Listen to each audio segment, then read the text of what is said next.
Okay, so get this, right. Imagine diving into a mystery. But instead of clues, you've got fragments, philosophical snippets. Some are in Russian, some are in English.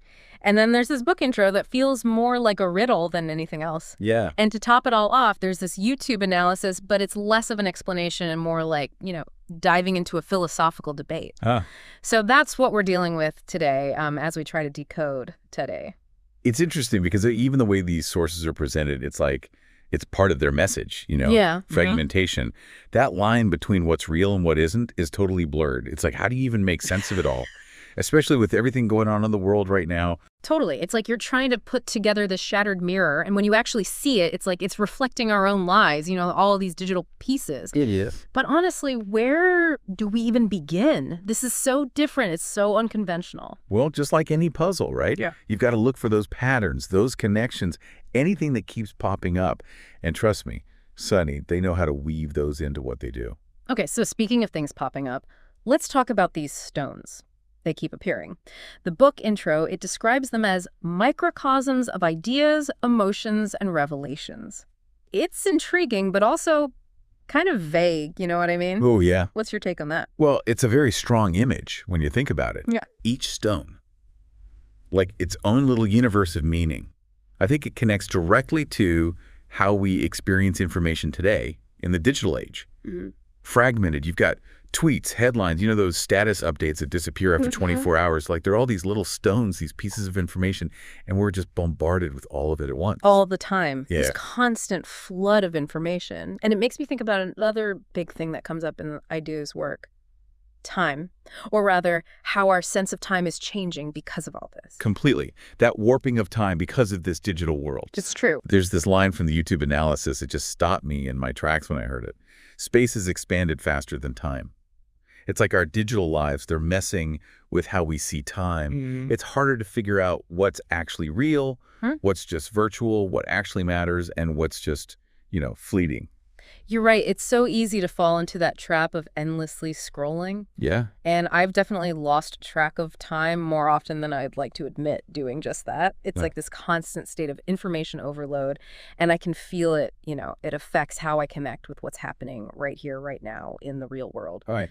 So how does Sanji take these really abstract concepts and make them feel so real, so immediate? That's where their use of language comes in. It's unconventional, to say the least. Yeah. They do more than just observe these things. They pull you in and make you experience them. Yeah, and they totally break all the traditional grammar rules. Pleasure. The repetition, the strange punctuation, the way they blend Russian and English. It can be jarring, for sure, but it makes you pay attention. There's a reason behind it all. Exactly. They're forcing you to slow down, to really see the words, to question the very way we use language to understand things. Especially in this day and age, we're overloaded with information all the time. And the way they repeat things, it's powerful. Like the phrase, so, it comes up again and again. What do you think they're getting at with that? It seems so simple on the surface, right? Yeah. But it's repeated so much, stretched out. It creates this feeling of being totally alone, completely isolated, even when we're supposed to be more connected than ever. And that's a very real feeling for people in this digital world, isn't it? Yes. We have all these ways to connect, but so many people feel incredibly isolated. It's that tension, that paradox, that's at the core of so much of Hirodi's work.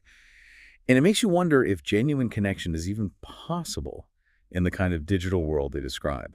It's a lot to unpack, that's for sure. Let's switch gears a bit and talk about another thing that makes Hirodi's work stand out. There's this stark contrast between the beauty of how they use language and the recurring theme of violence, almost like this dark undercurrent. It's an interesting juxtaposition, isn't it? It's like they're holding up this mirror and saying, look, this is humanity.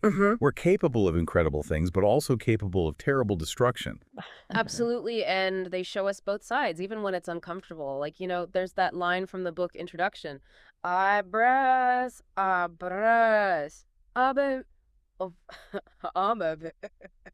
Promise is like Coco das is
Yeah. Even if you don't know Russian, you can just feel it, that sense of impending doom. But when you translate it, it gets even more chilling. First, man destroyed others. Then he proclaimed himself the only holy creation and created everything he wanted from then on every year. But boundlessness ends in infinity these days, and demons with the weight of the past. Look at the man of the century and the infinity of moments in this moment. Wow. It's a mouthful, for sure. But yeah, even without the translation, you can feel the weight of it. Heavy stuff. Totally. And that's what Sebi does so well, the beauty of the language against this dark message. It's like their signature. It's this reminder that we may be hyper-connected and living in this technologically advanced world, but a potential for violence, for destruction, it's still very much a part of who we are. It's a sobering thought. Yeah. But a necessary one, don't you think? I think so. If we want to create something better, we have to confront these parts of ourselves, even if they make us uncomfortable. I completely agree. And that's one of the things I find so fascinating about 1080's work. They're not afraid to ask those tough questions, the ones that challenge our assumptions about ourselves, about the world, especially as technology becomes more and more intertwined with our lives. And they do it in a way that leaves you wanting more, even if you're not quite sure what's going to happen next. Not a lot of people can pull that off. Speaking of technology, it's pretty clear that its impact on humanity is a major theme running through all of this. Yeah, for sure. And this is where all those seemingly random pieces start to come together in a really intriguing way. Everything's exploring the way information is fragmented, time being warped, what's real and what isn't. It all comes back to our relationship with technology. It's complicated, to say the least. It's like technology is the ultimate double-edged sword. Right. Yeah. It can bring us together, help us learn, make us stronger, but it can also isolate us, manipulate us, maybe even dehumanize us if we're not careful. Right. And they're not just talking about social media or our phones, you know, they're going bigger. What about artificial intelligence? What about this interconnected world we're building where the lines are getting blurrier?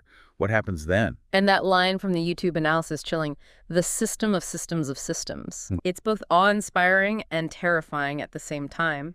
It's kind of how a lot of us feel about how fast technology is advancing, isn't it? Absolutely. It makes you think about how complex everything we've created has become. This digital world is changing so fast, and it makes you wonder, who's really in control here? Are we the ones shaping the future, or are we being shaped by the very things we've created? It's like we're just handing over control to something we don't really get, something that maybe we won't be able to control at all down the road. And this isn't some far-off sci-fi thing, right? Right. It's happening now in ways big and small. Exactly. Just think about how algorithms already shape what we see online, right? Yeah. The information, the choices we make. It makes you wonder, are we really in control, or are we being, subtly pushed in certain directions? Yeah, it's a little unsettling when you think about it like that. And that other line from the YouTube analysis, the one about the merging of flesh and tech, and that long night where you can't tell where human ends and machine begins. It's like Kaide is looking ahead to a time when those lines vanish completely. Is there anything in their work that gives us a glimpse of what that might actually look like? There are definitely hints, and they're both intriguing and a little creepy, if you ask me. There's that passage from the text excerpts. The code pulses beneath the skin, a symphony of ones and zeros composing the new flesh. Pretty vivid, right? This fusion of biology and technology. It makes you question what it means to be human. It really does. What do we gain in that exchange? What do we lose? Are we talking utopia, dystopia, or something else entirely? A $1 million question, right? And while ID doesn't give us any easy answers, They make us ask the hard questions, Yeah. like what are the consequences of all this technology? For sure. And they do it all within this fascinating language framework. We talked about the repetition, the punctuation, but weaving Russian and English together throughout their work, it's not random, is it? There's something more to it. It's like they're creating a whole new language, one Yeah. that goes beyond culture, beyond the way we normally use words to communicate on this other level. Yeah. It's like they're saying the way we usually communicate, it's just not enough anymore. Not in this new world where tech is blurring so many lines. Exactly. It's like they're pushing against those limits, trying to find a new way to express these really complex, often contradictory ideas. And it's more than the words themselves. It's how they're put together, how they're said. Like that line from the YouTube video, Rory GUI goon. It's just 3 words, but the way they're repeated, the intensity, it gives you chills. Like visceral. Totally. Like Yeah. they're tapping into something primal, something we feel more than we understand. It is. It's like they're saying, hey, remember, language is powerful. Mm-hmm. It's at the core of what makes us human. Don't take it for granted. Absolutely. Words have weight, they have an impact. And we're living in a world flooded with information where language can be manipulated, twisted. It's easy to forget that. Which brings us to what might be the most important thing to take away from all of this. CMD isn't just pointing out the problems with our increasingly digital lives, right? The challenges, the downsides, they're doing more than that. It's a call to action. It's woven through everything they do. To wake up, pay attention. Don't just accept what you see and hear, especially online. Become a more critical thinker. Don't just be a passive bystander. Be more aware of the information you take in. Look deeper. Think about the source. Ask yourself, who benefits from this information being presented this way? And what's missing? Be in control of what you understand about the world. Mm-hmm. And I think that's something ID really emphasizes. We have to remember our own humanity, our connections to each other, even with all this technology moving so fast. It's about taking responsibility, isn't it? For the information we consume, how we let it shape us, our thoughts, our beliefs. For sure. It's like ID is reminding us that those tools we use to make sense of the world, they matter just as much as the world itself. Especially now, when we're drowning in information. We really are. Think about it. We're constantly bombarded with messages. And let's be real, a lot of them, they're designed to manipulate us, to keep us hooked, to sell us something. It's like we're always swimming upstream against this current of information. Right.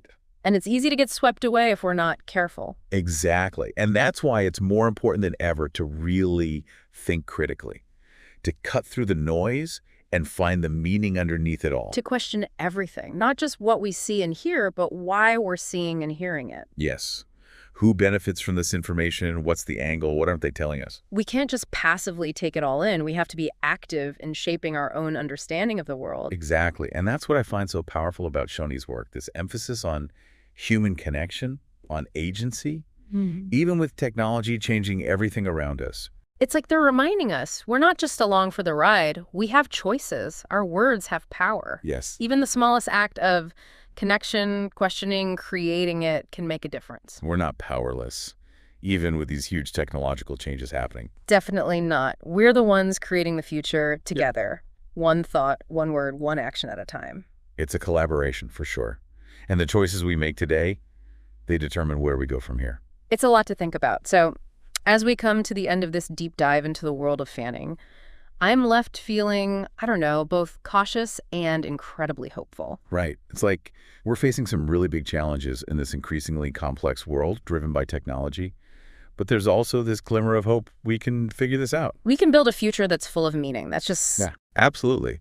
A future where we use technology to help us, not the other way around. A future where we don't lose those human connections, where critical thinking is the norm, and creativity, where it just flourishes. Yes, that's what it's all about. Remembering what makes us human: empathy, those connections we make with each other, love, creativity. Those moments where everything clicks and you see things in a whole new light. It's that spark of wonder that makes all of this worthwhile. And that's what AMD seems to be reminding us.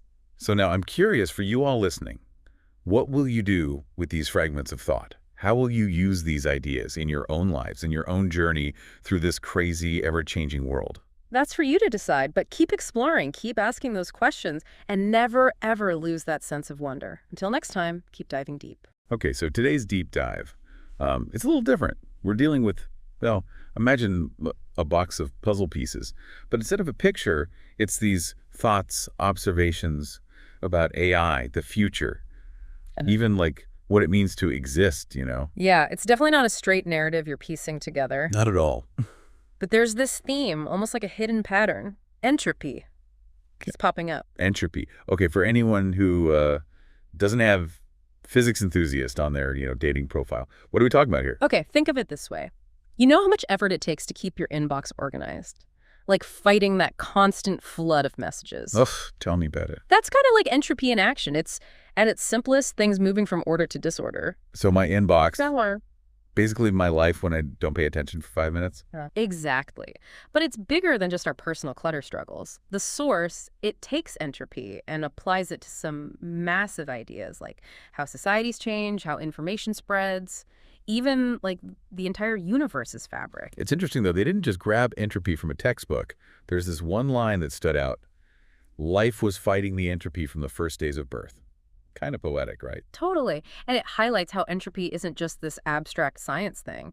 It's woven into our lives, like deeply, even just our daily routines, how we try for order, stability.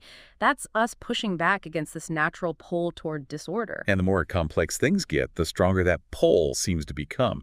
The source talks a lot about AI, and there's this feeling of, I don't know, almost urgency to those parts. Yeah, and here's where it gets really interesting. The source seems to suggest that AI, in a lot of ways, mirrors this whole entropy struggle that we have as humans. So like AI needing to organize information, make sense of the world, just like we do. Exactly. The source mentions things like sensitivity knobs and path prediction with AI. It's basically describing how these systems process information, make choices based on what they're fed. And just like us, they have to sort through noise and uncertainty to find what's meaningful. The question is, can they do it well in a world that's getting more complex and chaotic by the minute? And what happens if AI starts mirroring our entropy problems? If we build these systems, won't they inherit our biases, our own tendencies toward disorder? It's kind of sobering when you think about it that way. It is. And the source doesn't shy away from that at all. There's a line. It's stark. When robots on land, people in La La Land. Paints a very vivid, if unsettling, picture of what happens if we rely on AI too much without thinking about what that means. It's like we're building these incredible tools, these AI systems, to help us navigate this world on information overload. But, we're still trying to figure out how to navigate it ourselves. Like giving someone a compass when you're both lost in the woods. Yeah, that's a good way to put it. And the source, it really wrestles with that. Can we, as humans, actually create something that's better at handling complexity than we are? Or are we going to just pass on our limitations, our own, entropy tendencies to the very systems we're building? And it's not just AI, is it? The source talks about society as a whole dealing with this increasing complexity. There's that line, it's in Russian, Kuriz alhu alaguado aha, which basically means too painful to imagine the whole world. Feels relevant, right? Everything's so global now. It really does. I mean, think about how much information we're hit with every single day. News, social media, crises all over the place. It's overwhelming, even paralyzing sometimes. The source seems to be suggesting that this feeling, being overwhelmed by complexity, it's another way entropy is seeping into our lives. So what do we do? Give in to the chaos. Just accept that entropy always wins. Or is there a way to push back, to make some kind of order in all this? The million-dollar question, right. And honestly, the source doesn't give easy answers, but there are these glimmers of hope, times when it seems like we're not totally powerless against this stuff. Remember that line, life was fighting the entropy from the first days of birth? It's like even facing this pull toward disorder, there's something in us that wants to create, organize, find meaning. So maybe it's not about defeating entropy, but finding ways to manage it. Maybe. The source, it really emphasizes that humans need to make sense of the world, to find those patterns and meaning even in the chaos. Think about the stories we tell, rituals, the ways we organize life. They're all ways we try to put order onto a world that often feels random. Like drawing circles in the sand, making those little pockets of order to feel in control even though the tide's going to come in eventually. Exactly, and maybe that's okay. The source doesn't seem to judge us for wanting that stability, that meaning. If anything, it's more about celebrating that we're resilient, that we find beauty and connection even with everything churning around us. There's that line, hurrah, which means words came to life. Is it like even small acts of creation, like writing or having this conversation, they're little victories against entropy. You know, those words coming to life, it makes me think about the source itself, these fragmented thoughts, observations. They're like seeds of ideas. And as we talk about them, it's like they're starting to, I don't know, take root, grow into something more. That's a great way to look at it. And it speaks to the power of having this dialogue, this shared exploration as a way to fight that entropy. By engaging with these ideas, trying to understand how they connect, we are creating order from chaos, taking those scattered fragments and making something new, something with meaning. It's almost like, you know, when you get a box of those puzzle pieces, but they don't quite match up. Yeah, thank you. And the way we each try to make them fit, that's kind of our own, like, little rebellion against all the entropy of existing. I like that. That's a powerful image. And it makes me think about this idea of choice. You know, like we do have some agency here because the source, it doesn't pretend there's no downside to entropy. There's that decline, the decay, even collapse. Remember that line? It's chilling. A comiso, the club will kill. It's like this stark reminder that chaos, conflict, that's as much a part of being human as anything good. It's true. But it's interesting, having those darker parts, those kind of unsettling fragments, it makes the more hopeful ones hit even harder. Like we keep coming back to Gleam's words came to light. It's like even with all this entropy around us, these little sparks of creation, of beauty, they still break through. Yeah, they really do. And honestly, I think that might be one of the biggest takeaways from this whole deep dive. It's not about hearing about entropy, how things fall apart, and then just feeling gloomy, giving up. It's about appreciating those moments of order, those times when we create even more. Because we get it. We get that the world is this way, and our efforts to build something, connect, find meaning, it matters more because of that. So we've been piecing together this puzzle, right? What's the bigger image starting to look like for you? Well, it's definitely a picture of a world struggling with massive, massive complexity, like on the edge of huge technological change, societal change too. And at the heart of it all, it's this back and forth between order and chaos, between us wanting to find meaning and this constant pull, this entropy that never really goes away. And what we're getting from the source is the way we handle that, the choices we make, one by one, but also as a whole. Yeah. That's going to shape what happens next. Exactly. This isn't some story that's already written. We're not just standing by watching. When we understand these forces, when we're okay with both the good and the bad, the beauty and the mess, then we make better choices, more intentional ones, about the kind of future we want. So we start diving into these, almost random thoughts. And it's turned into something, well, huge. This idea of what it means to be human when the world's always changing like this. It really has. And if it leaves people with one question, I hope it's this. In a world where we know things get complicated, they change. Are we the ones shaping that, or are we just being swept along by it all? Makes you think, that's for sure.